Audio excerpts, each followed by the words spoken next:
Hello everyone, my name is Divya and we are continuing with our Java programming sessions. In the previous class, we discussed about inheritance, one of the object programming features. And in this class, we will comprehend about the remaining features, that is polymorphism, abstraction, and encapsulation. So what is polymorphism? The word poly refers to many and morph refers to forms. Together, the word polymorphism means many forms. Prominently, the polymorphism in Java can be understood in two different ways, compile time polymorphism and runtime polymorphism. So what is compile time polymorphism? It is also called as static polymorphism and can be achieved with method overloading. What is method overloading? When there are multiple functions with same name but different parameters, then these functions are said to be overloaded. In fact, the number of arguments changes and also the type of the arguments also changes. And runtime polymorphism, which is also known as dynamic method dispatch, a call to the overridden method is resolved at runtime and can be achieved with method overriding. So what is method overriding? When a subclass has a definition for one of the member functions of a superclass and that superclass method is said to be overridden. Let us understand this with a simple example here. So now understanding about the method overloading, if you see a class A, I have class A.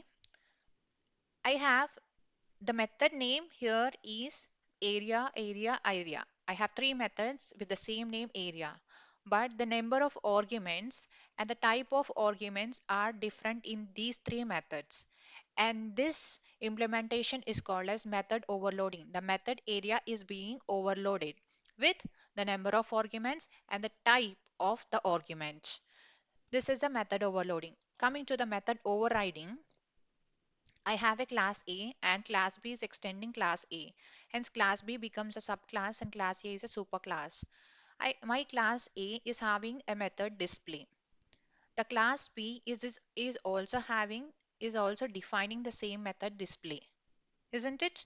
Hence, we say the method of class A, that is display, is being overridden in the subclass B.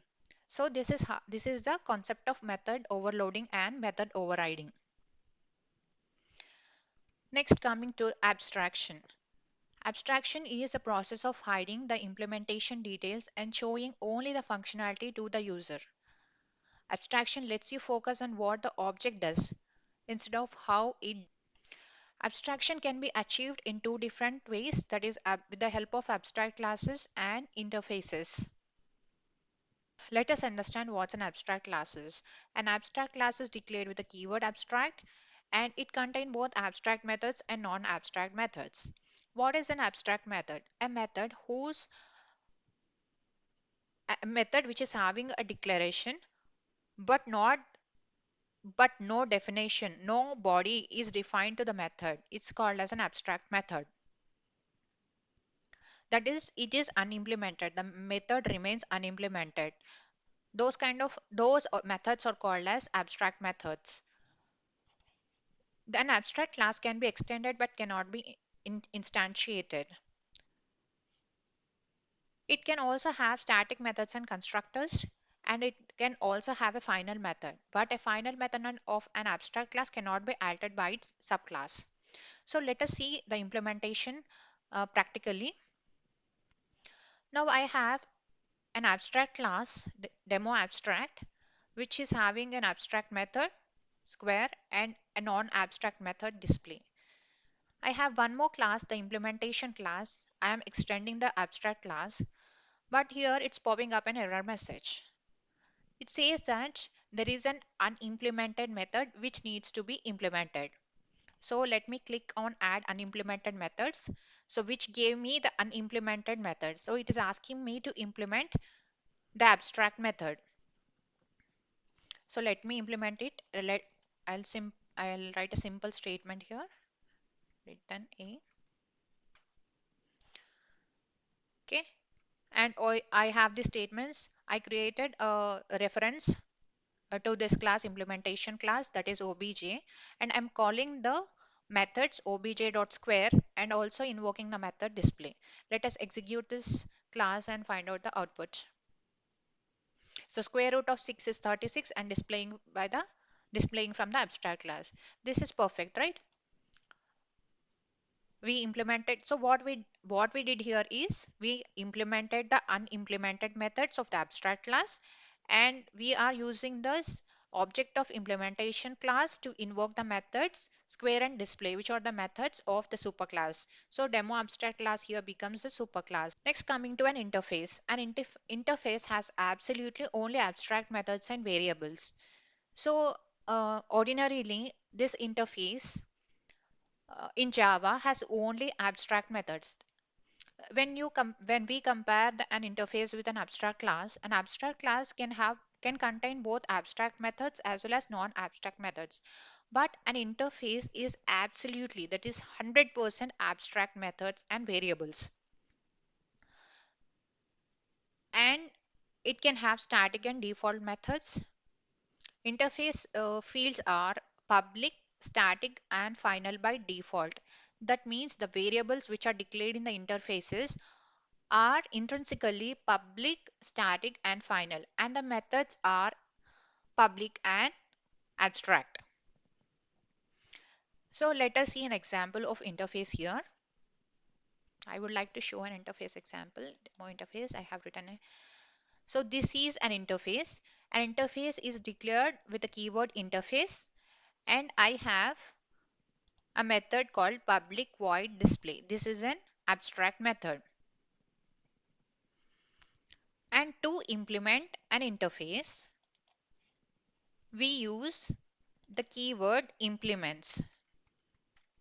Implements what? We are going to implement the demo interface. Okay, let me remove this code, everything.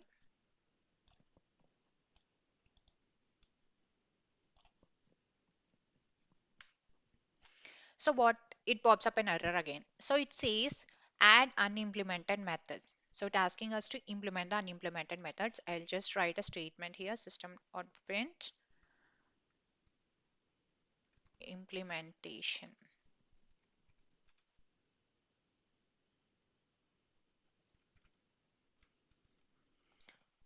And with the help of the object of implementation class, I am invoking the display method of the interface.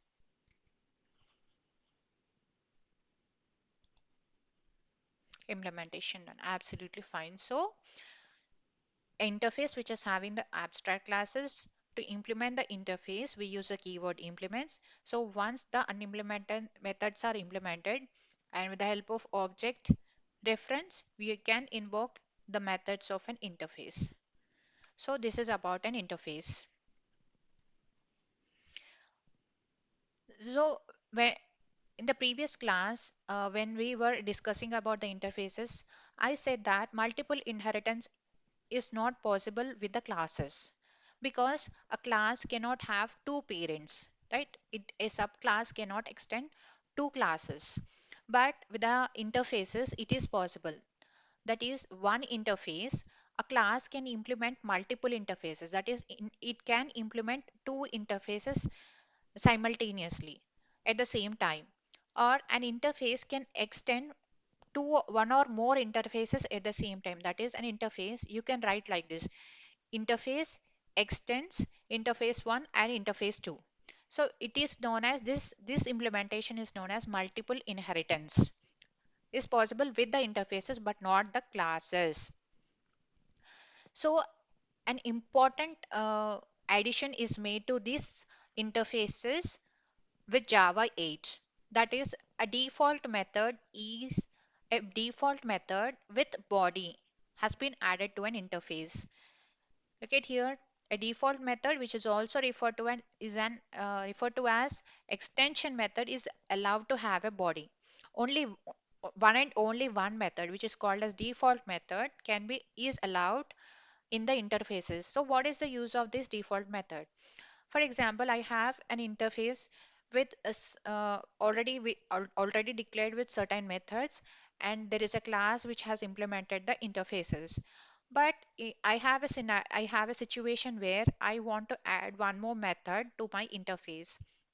But if I do so, my code will break. So my this default method will supply the implementation of an extra method without disturbing any functionality or without disturbing the code. So this is how a default method has been added to an interface. So the next feature is encapsulation. Encapsulation in Java is a process of wrapping of data and code together into a single unit. So wrapping up something, if you consider a capsule where all the medicine is encapsulated together, in the same way, encapsulation is Java is a process of wrapping code and data together into a single unit. The data and code are encased together. It can be achieved by declaring all the variables as private, using the setter and getter methods to access the variables. So what are the benefits of using the encapsulation in Java? So what are the upsides of using the encapsulation in Java? Class read only or write only. We have an absolute control over the data, and data hiding is possible. Done. Let us see the implementation. For example,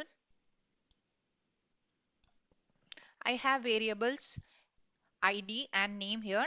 To add the setter and getter methods, I am making this. So in encapsulation, we have to make the fields as private. And how do you add, if you are using Eclipse IDE, so how do you add the setter and getter methods? Go to source and you have the generate getter and setter methods. IDE is going to do absolutely anything for you and generate. So it generated the get ID, set ID, get name and set name. Yeah, with the help of these methods, you can either get a variable or set a variable.